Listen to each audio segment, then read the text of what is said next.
Wrestling fans, welcome to Everything Pro Wrestling, episode 42. It is I, the host, Conrad Cushman, here with Casey Briggs.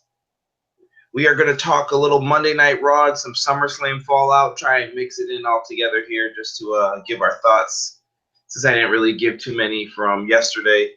And we're just going to mainly talk Raw and this 3-hour monstrosity that it was.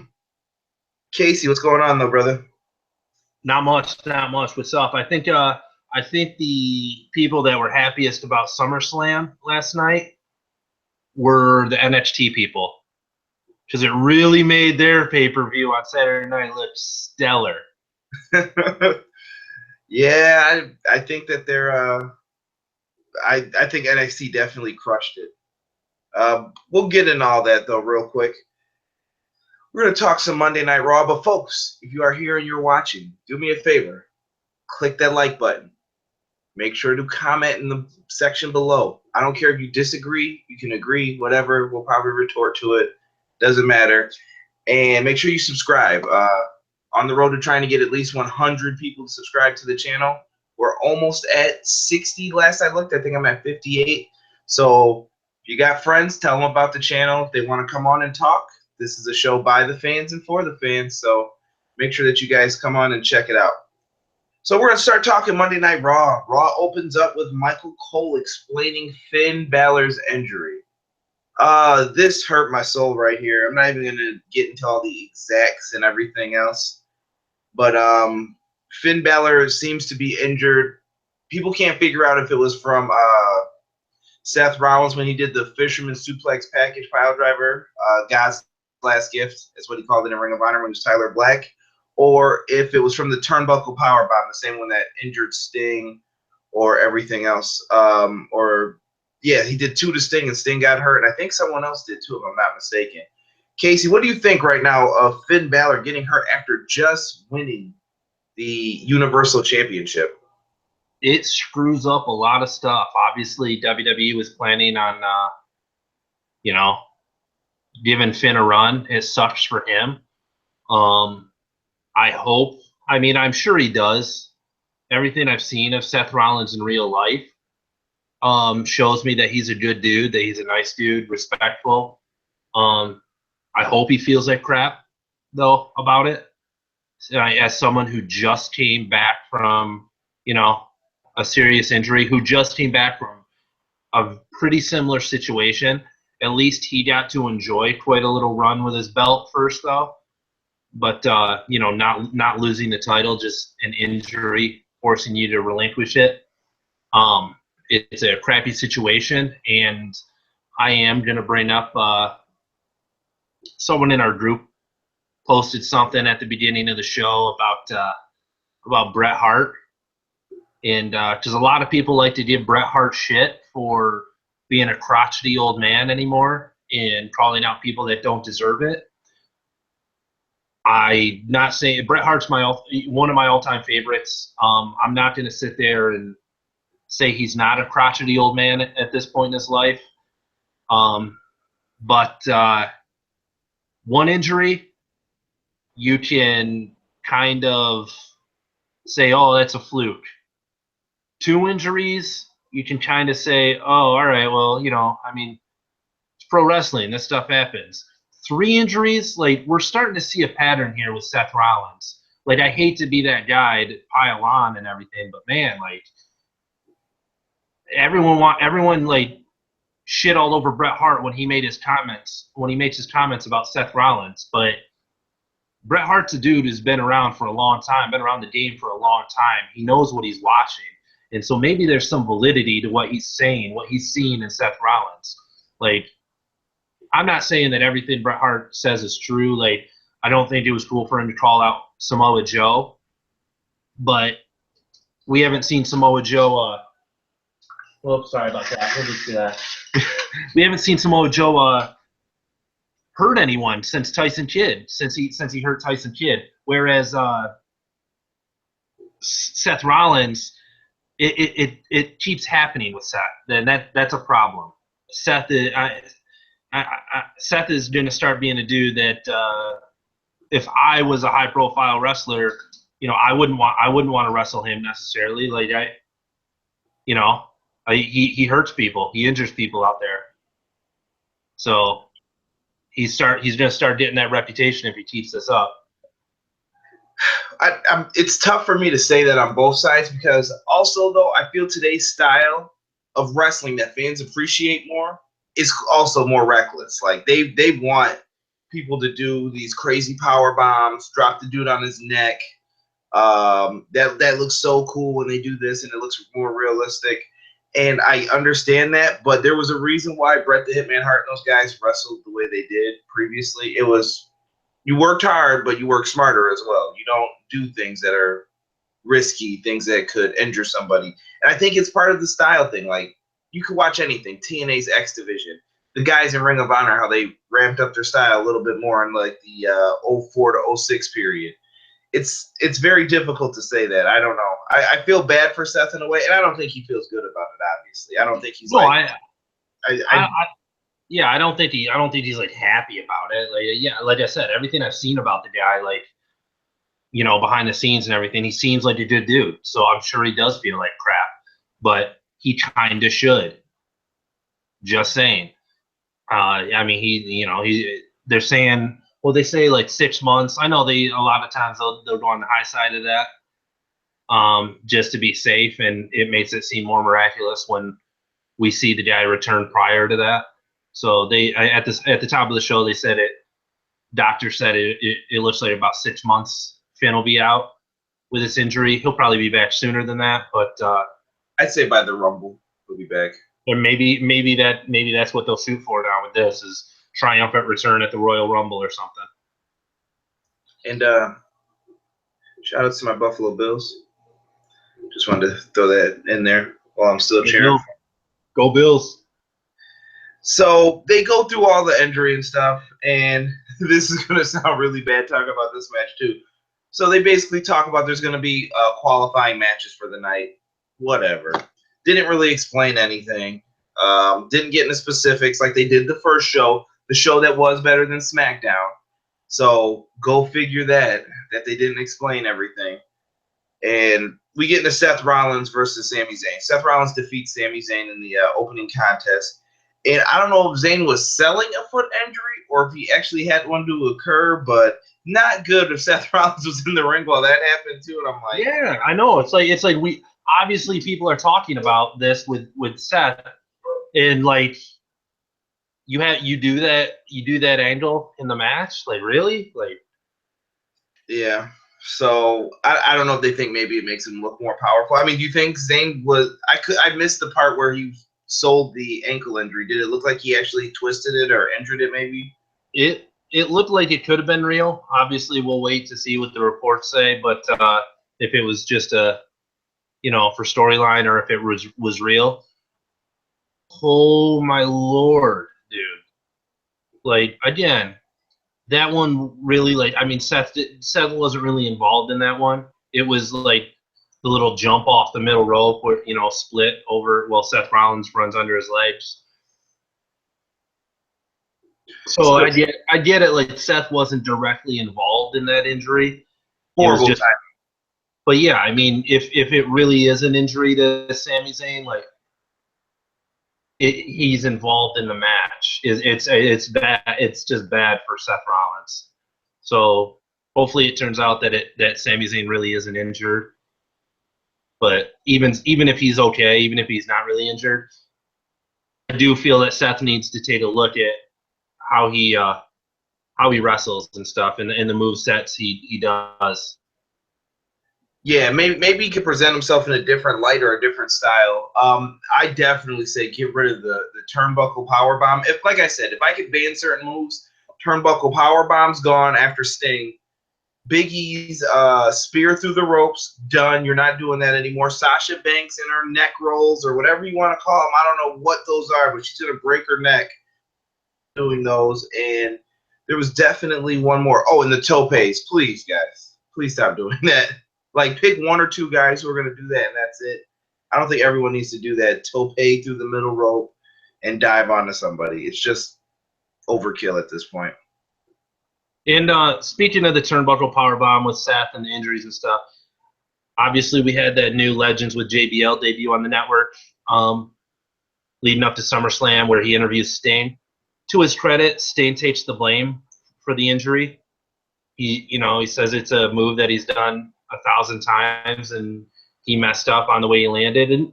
But at the end of the day, I know a lot of people are saying that about Finn Balor with the way he turned into the impact on the wall. Right. Still, when it's the same dude involved in all these injuries, it starts adding up.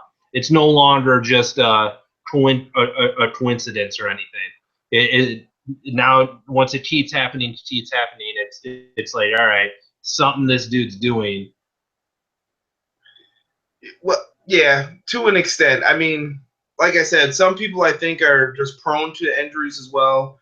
It works both ways. And I believe it was Bruce in the group or BJN who did write that Finn took the turn incorrectly into the turnbuckle, but neither here nor there. Finn Balor's injured. That sucks for him because he was the first champ, and now he's already lost it.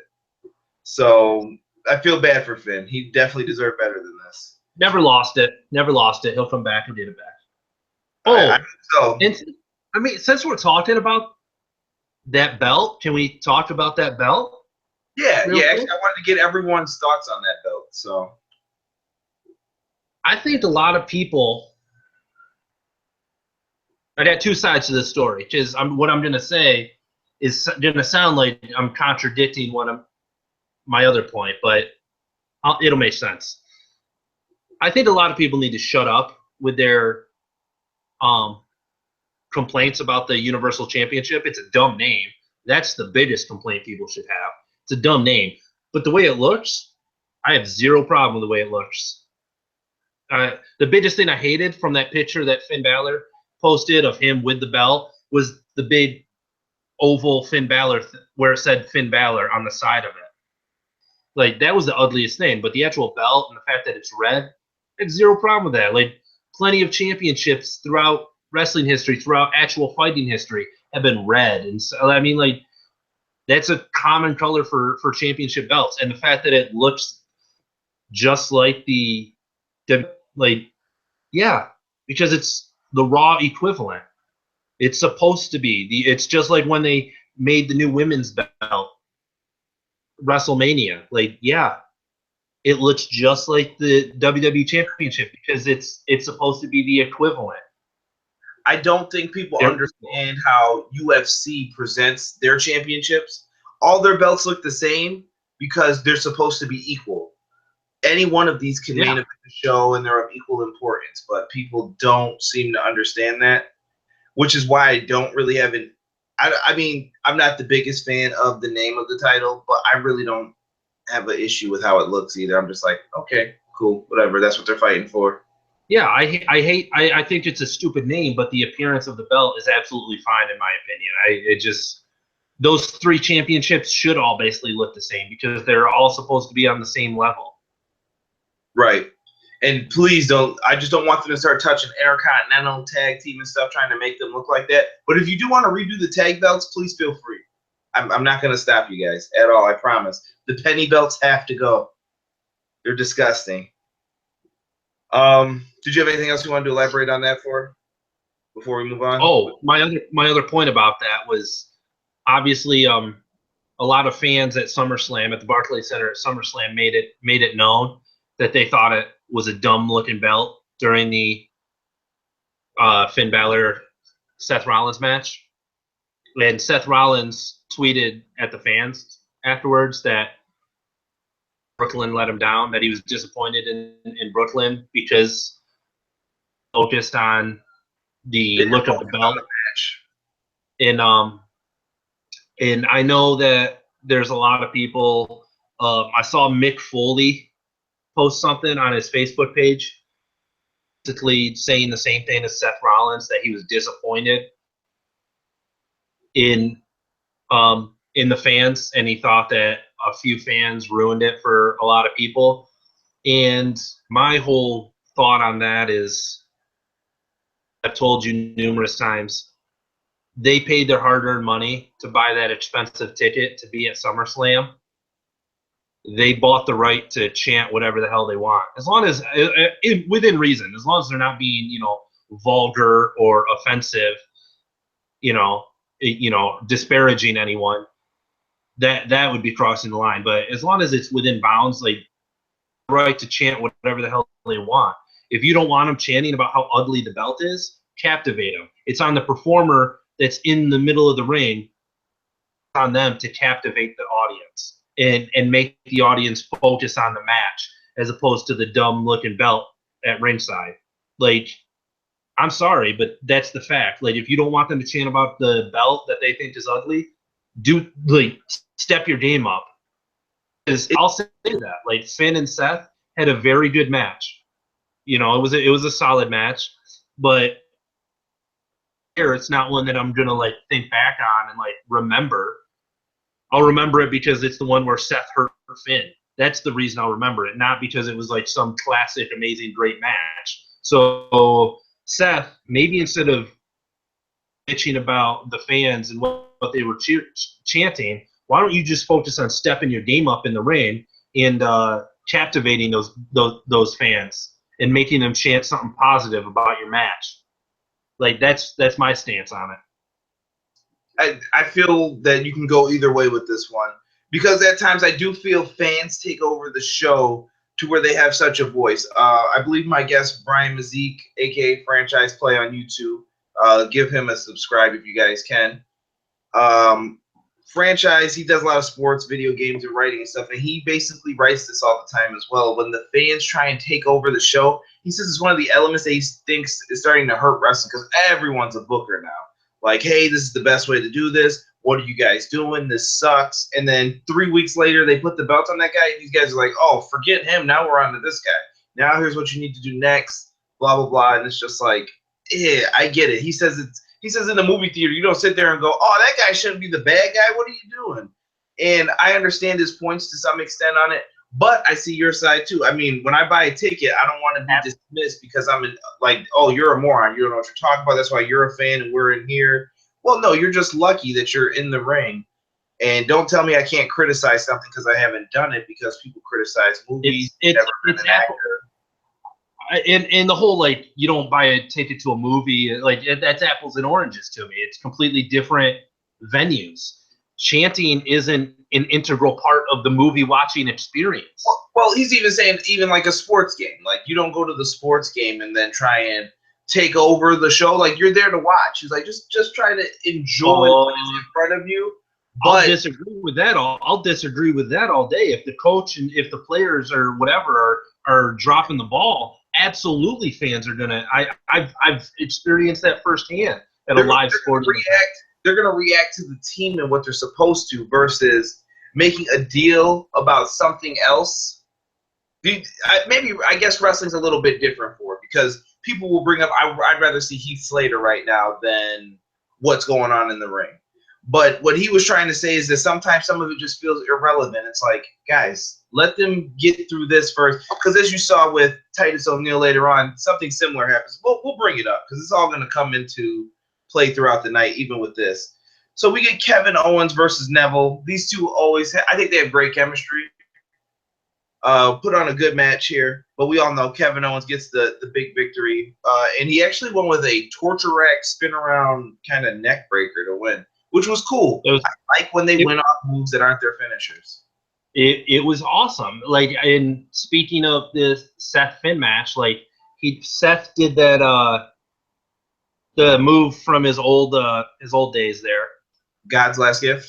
Yeah, God's Last Gift. He did that, and like, Finn kicks out of it. And I get that it's Finn, but like, I hate when they do that. Like, what's the point of busting out this awesome, crazy special move and kick right out of it? Like, I feel like that should be like the cool special finish to the match.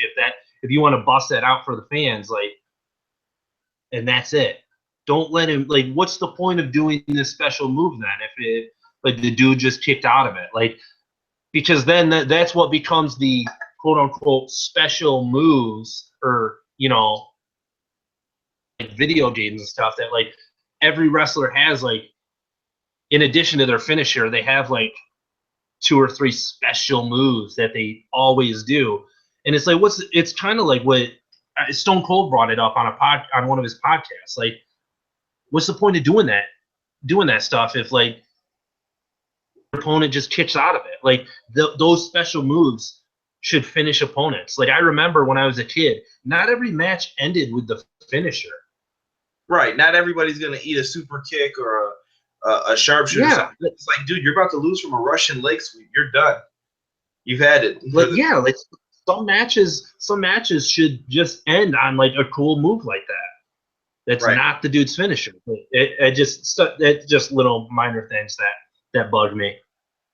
It was cool that it worked for Kevin Owens in this situation. Like, I was happy that cool neck breaker won the match for him. Yeah, and Owens is full of a bunch of them. Sheamus, too, I will say. I'll give Sheamus credit where it's due. And Cesaro, a lot of those guys have cool moves that you're like, man, that should definitely be that guy's finish instead of what they're doing. So basically they announced, now they finally tell us what's going on with the show and these matches. So next week there'll be a fatal 4-way with Rollins and Kevin Owens and 2 other opponents who win their matches tonight. New Day comes out. They cut the promo. New Day felt like they had their energy back with Big E. I felt it was missing for the past couple of weeks when he was out, but now the energy was back. The club came out, basically called them cheaters, called them out on their BS, tried to make things interesting, and it sets up a match. Carl Anderson versus Big E Langston. Oh, I'm sorry, Big E is the only thing I can call him now. He doesn't have a last name anymore. Yeah, exactly. And Big E winds up getting the victory here. They played the numbers game, and New Day caught them this time. Big E gets the win. Nothing great out of the match. It looks like progression, and they're moving forward with this feud, and it's going to continue. And I like that Anderson and Gallows brought up that they're still owed a tag title shot. They brought up that they cheated and won. Like, they said we won by DQ. You owe us another title shot. So yeah, and I'm glad that they did that. Like, too often in this day and age, like, faces get away with it. Like, I've mentioned it to you before, like with commentators, how they call matches and stuff. Like, completely okay that New Day did that, but if the roles were reversed and, you know, Anderson and Gallows had some third person run down and interfere in the match, like, oh my God, it's the end of the world. Oh my God, they're such jerks. But so I was glad to see, like, I always appreciate when heels are just, it's a weird world that we live in nowadays with pro wrestling that, like, I mean, you saw it with the way Seth Rollins is build up to during Roman's suspension, when Roman's was suspended for testing positive, and Seth Rollins was basically just calling him out on it and just being brutally honest during his promos. Like, heels are just honest in this day and age.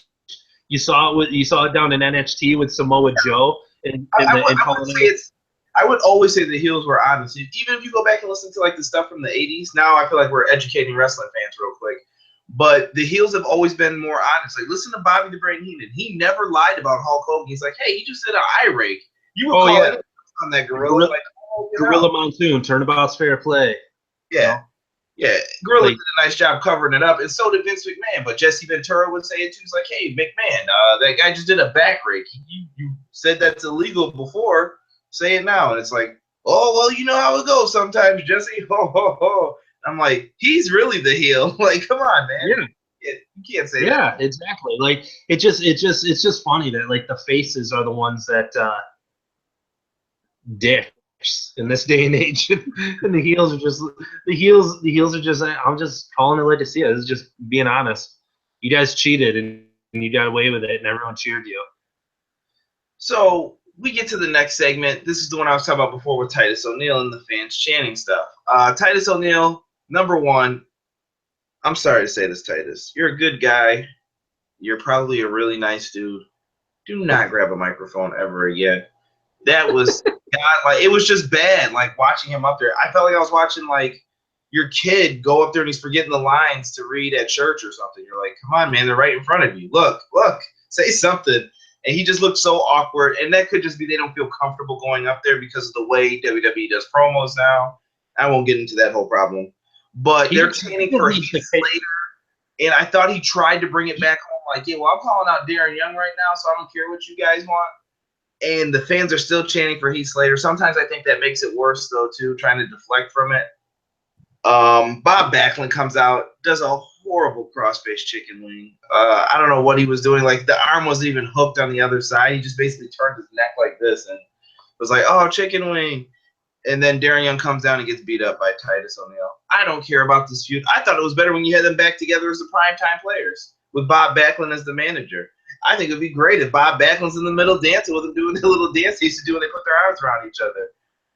I don't know. Titus O'Neil and Darren Young are not meant to be single stars, and some people just need to accept that. Stay a team. That's where the money is for you two.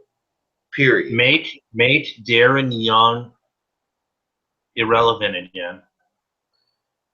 I don't know what they're doing. I don't know if that was just a catchphrase or something to make Donald smile, whatever it was, but and Titus O'Neil out there just oh my god, yeah. Like you said, don't ever let that man touch a microphone ever again in his life. He's just like he's bad at wrestling. He's even worse on the microphone. I shake my head at him. Yeah, I thought Darren had potential. I've always liked Darren Young better out of the two of them, and I thought Darren Young could really have done something with this gimmick, but WWE's just dropped the ball on it, so I'm just disappointed. Big Cass defeats Rusev. So I'm going to bring up something real quick here. He won by countout, whatever. So Rusev, the U.S. champ, was supposedly too hurt to fight last night. The next night, in about 24 hours, he's okay to be in this match with his ribs taped up or whatever. And maybe I'm missing the purpose of this, but then he gets counted out against Big Cass? Why? Why? Yeah. You were going toe-to-toe with Roman Reigns last night. Why are you walking away from Big Cass? Just something illogical I had an issue with. I'll let you speak on it, though. Whatever your thoughts were on the match. It was absolutely stupid. It was absolutely dumb. Like, I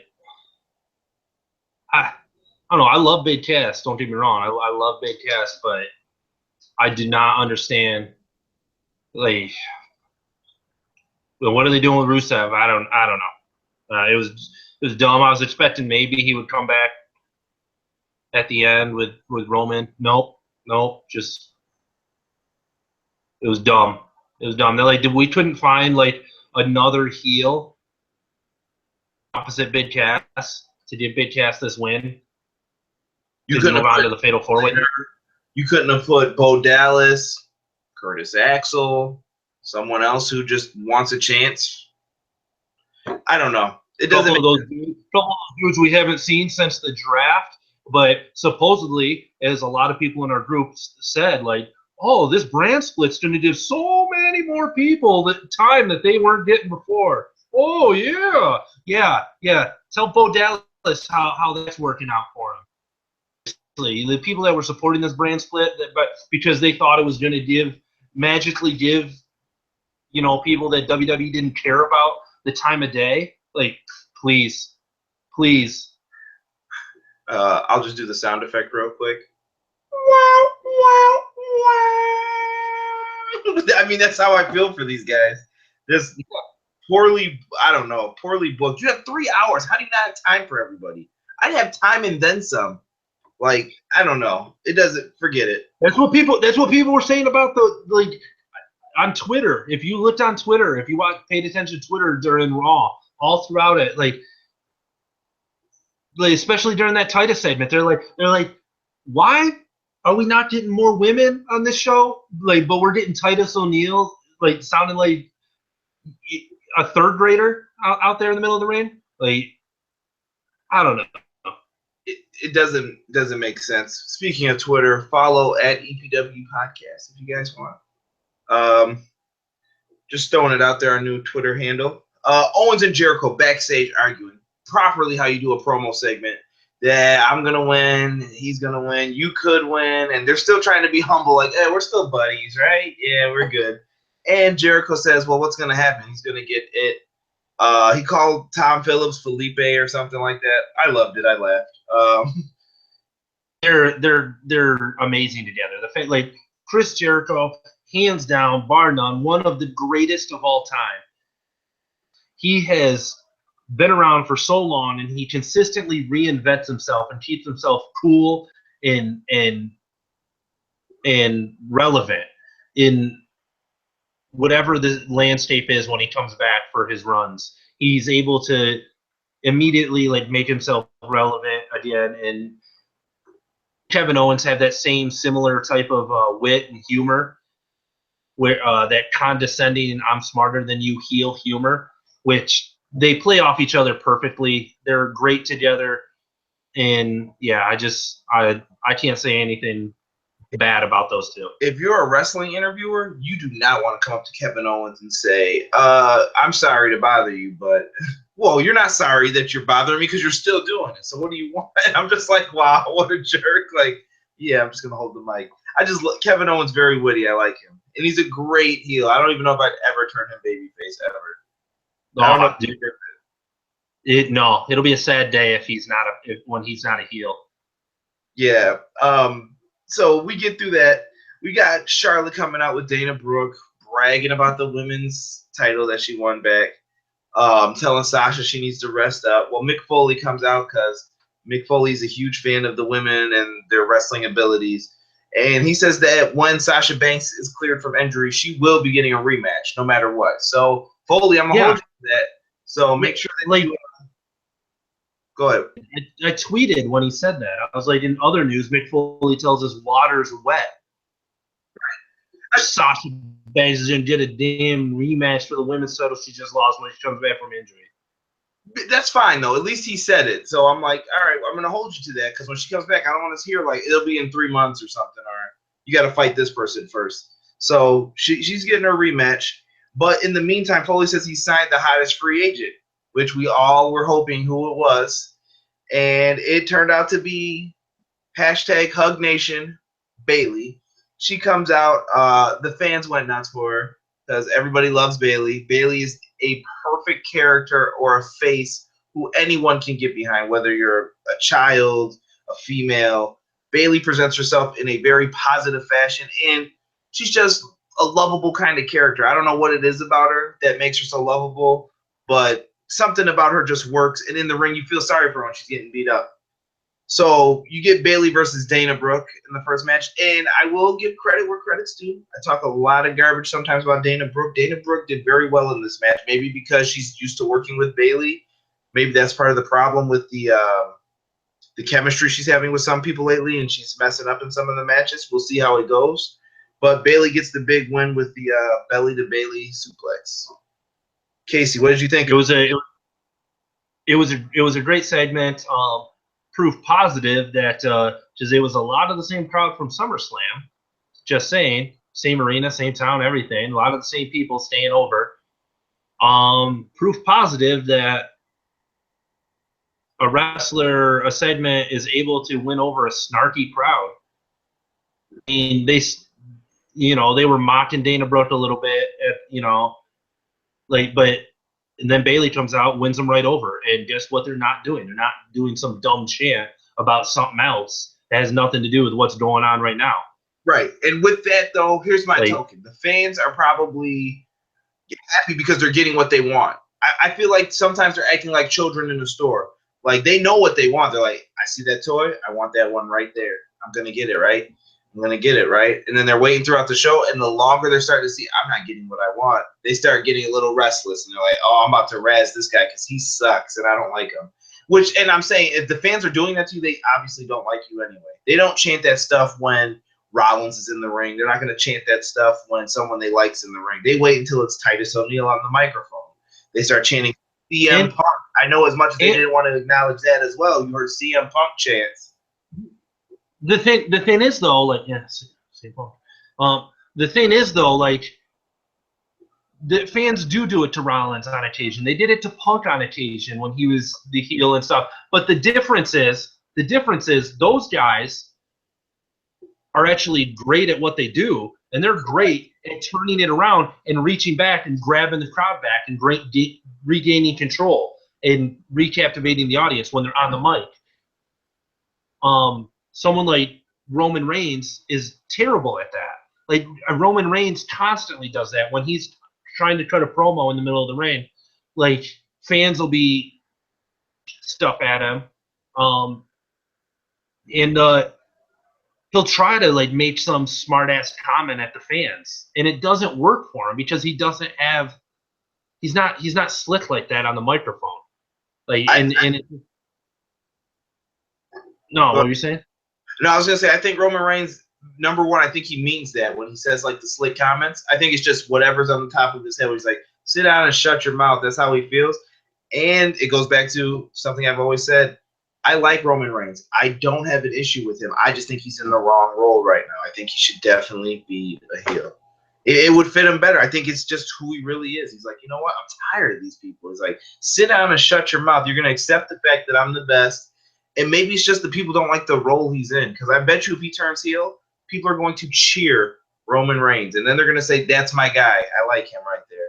It's going to be the same thing with The Rock, kind of. Similar. Sometimes you just have to flip to the other side for a second just to gain the people's trust a little bit. Like, okay, all right.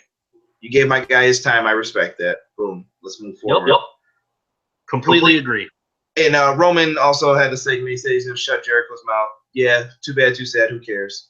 Sheamus is backstage talking about Cesaro and says he's unlike every sports team in New York and he's going to be a winner. Ha, ha, ha. We've never heard that before, Sheamus.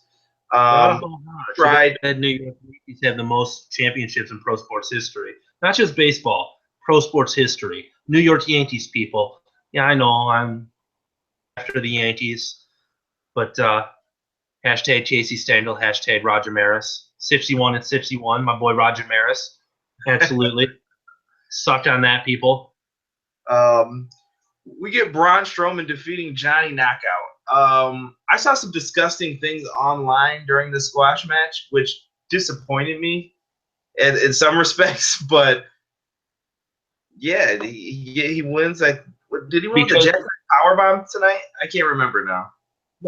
I can't remember. I thought he did his reverse choke slam, but then he after he won, he did something else, and he made the ref count it again. Like he pinned the dude again. I will say I would have been scared if Braun Strowman took down the straps too and count to 3. I'm like, whoa, take it easy, bro. You need to relax. And what's up with I always see like the little strand of hair that hangs down. Is that meant to be, or is that just like a strand that's not long enough to be in the ponytail? Or is it like a little braid or something? Is he like a Padawan? Just a strand that comes out all the time. Thinking he's like a Padawan or something from Star Wars. Like he's learning, he's training to be a Jedi right now. You know, he's waiting. You just wait. Jedi. Wait. Master Jedi Strowman is coming, people. He's gonna come out in his little tan robe, and he's gonna lay the smackdown on Emperor Palpatine. That's WrestleMania 34. Book it. Johnny Knockout. The main issue everyone had with the match was Byron did his usual shtick. Why did you take this match with the jobbers? And the answer that was given, and I quote from Johnny Knockout, was that he likes big, sweaty men. Yeah, whatever. I think I have a chance with him. What was it? I said I think I have a chance with him. Yeah. I don't know what that was or why he said that. Maybe he was trying to be funny because even the commentators were like awkward after, like, what? I know. Like, okay. It was literally just fodder for internet trolls. That's all it. Oh my god. Well, you know what? I'm going to leave that for the trolls to feed on because I'm going to move on from this. The Dudleys, they've been hyping all day on social media their retirement and everything else. I sent out the Reverend Devon theme. I was hoping we got him back, but unfortunately, it doesn't look like we got Reverend Devon back. The Dudley boys come out to the ring. They make their announcement.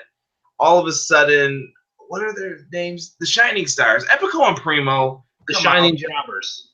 Yeah, whatever. Epico and Primo come out with 2 tickets to Puerto Rico that they bought the Dudleys because they want to send them on a good going away present. They're basically talking crap, which you know that which is actually a great present, by the way. Like I'll take 2 tickets to Puerto Rico, unless like I was talking with someone. Like I think the heel move in that gesture was that they didn't also get them a hotel room.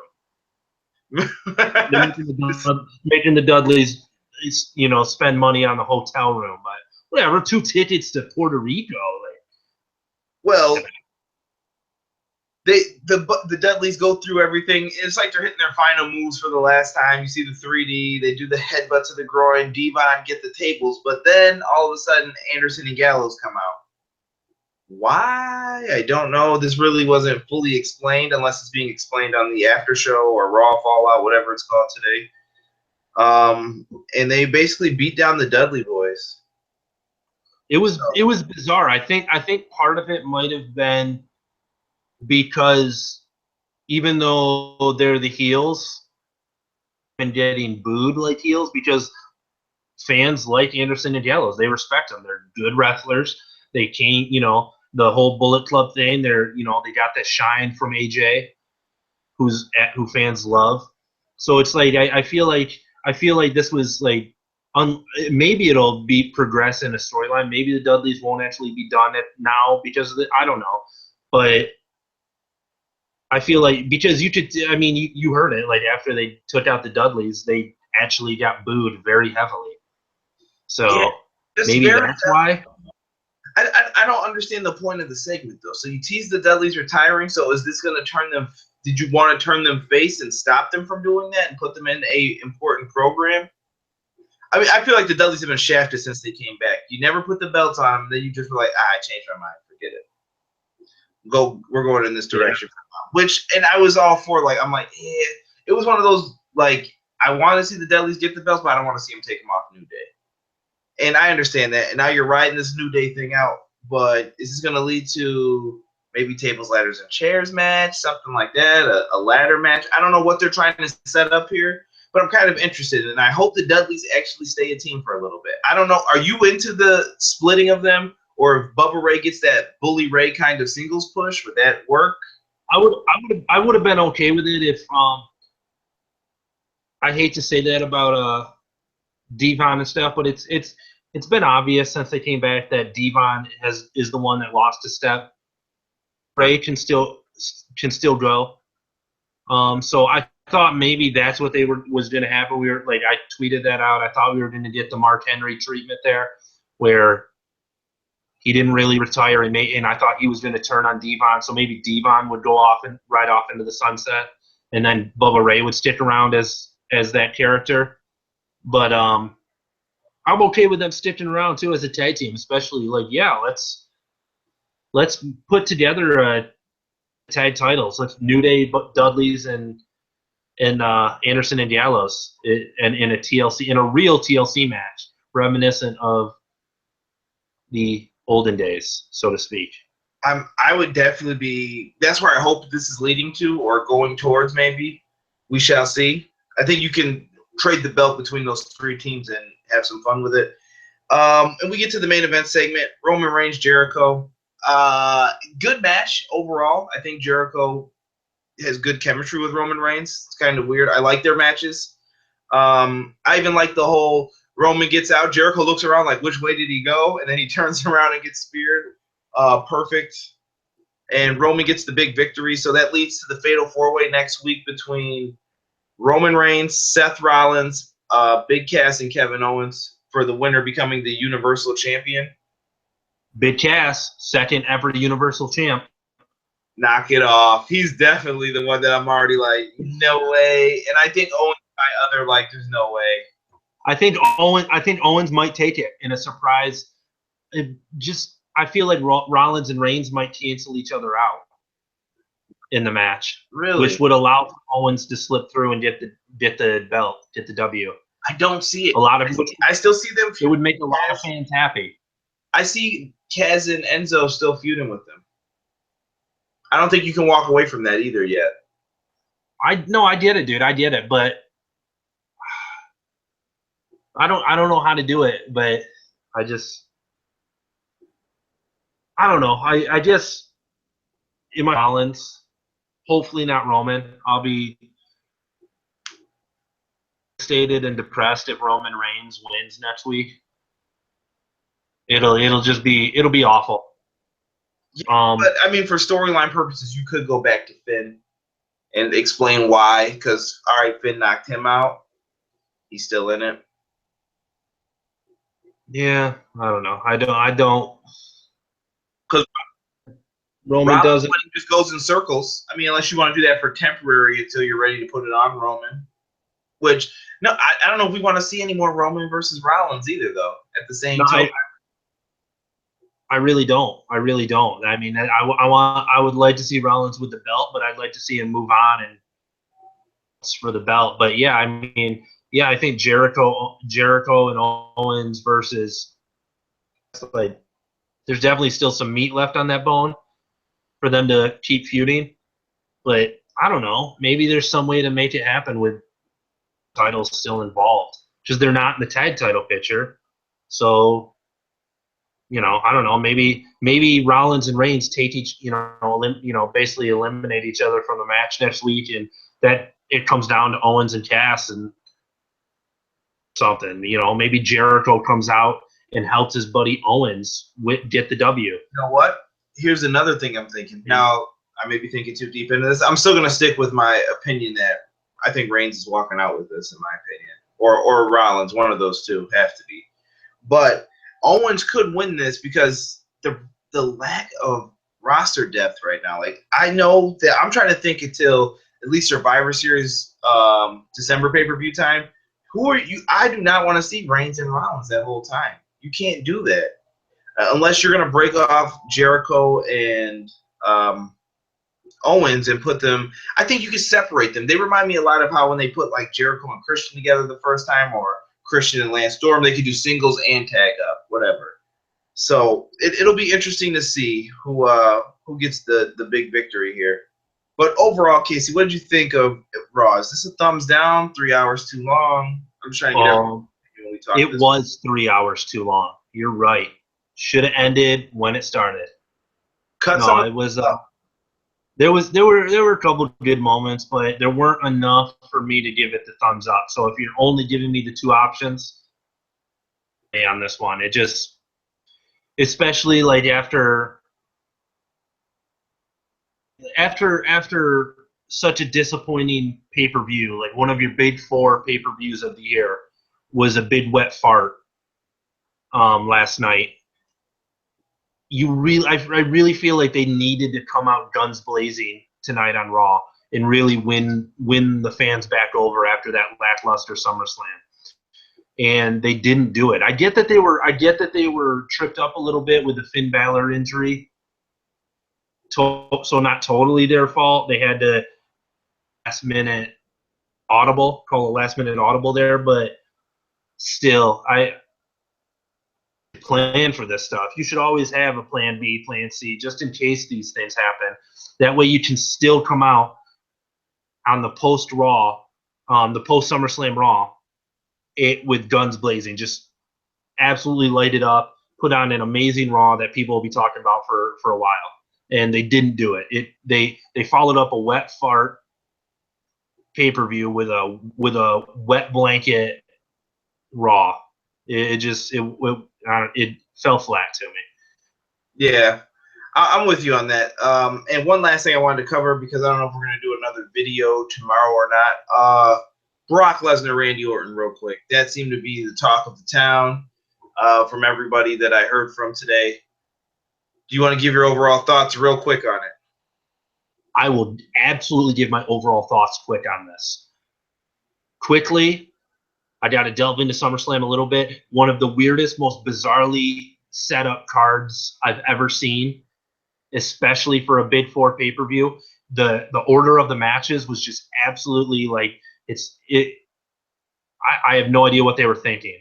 They devalued both their main titles by where they had them on the card, and then main event. Okay, if you think that Orton Lesnar is big enough to main event SummerSlam, cool, but you got to deliver with that match.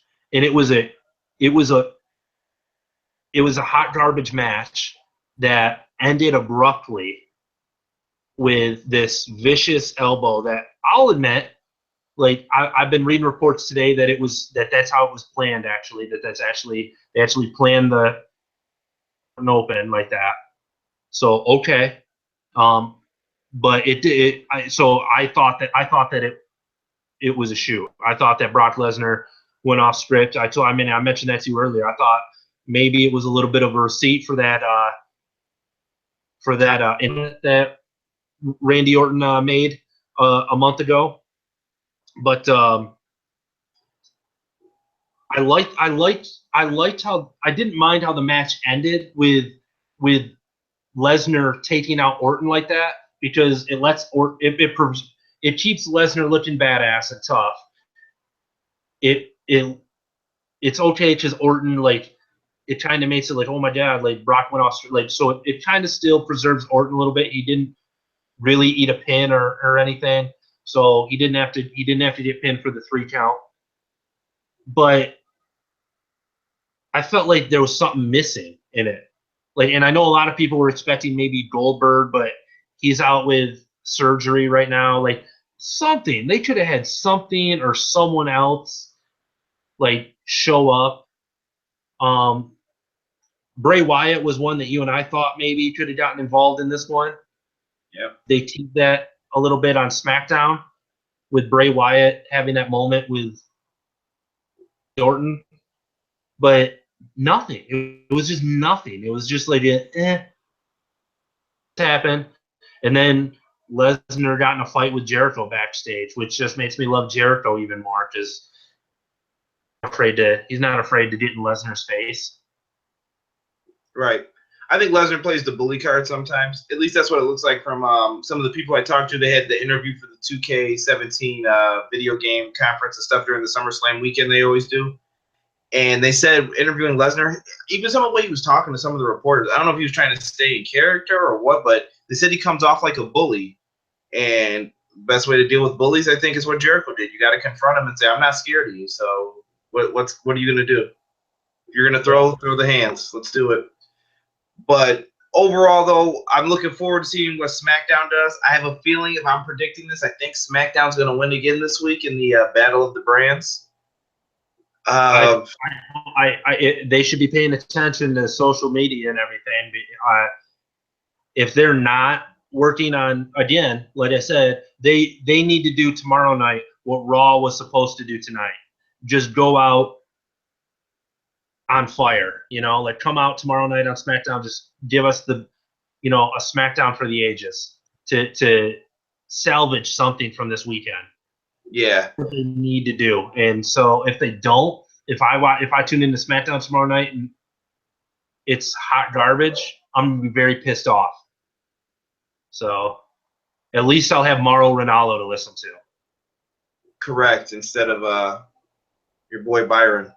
So we'll say at least I get Corey Graves. At least I get Corey Graves on Raw. Yeah, the savior of Raw. So folks, that's the show. What did you guys think of SummerSlam, Raw, Brock Lesnar match? Did you think it was a shoot? Was it planned? Do you think Vince and Triple H are trying to save themselves? Also, join the Everything Pro Wrestling group. The link will be down below for the Facebook group. Lots of great people in there. We're having good conversations. If you've got a positive attitude about wrestling and you want to come in there and just talk wrestling with us, be more than happy to. You guys can post non-wrestling related things too if you guys would like. I don't have an issue with that. Just tag it NWR. Do whatever you guys need to get to know each other, so that way you guys can talk about other things and understand each other a lot more. Also, we started a new Twitter handle at EPW Podcast. If you guys start following me on there, I want to use that for the show so that I can interact with you guys better. And one more time, I'm going to say the subscriber thing. We're at about 58. I would like to be to 100 as soon as possible. So if you guys could spread the word about it, if you got friends, if you guys are interested in this or even coming on, subscribe to me, send me a message on Twitter, Facebook, however you want. Just get in contact with me, and I'll be more than happy to have you on the show. Always looking for more guests to join me. Casey's been on a bunch of times. James Farley, Robert Anderson. We got lots of great people come on here all the time. Josh Burton, Travis. You guys are all great. So I appreciate the group, appreciate the support. And hopefully SmackDown is pretty good tomorrow. That's what I'm hoping for. So we are out. See ya.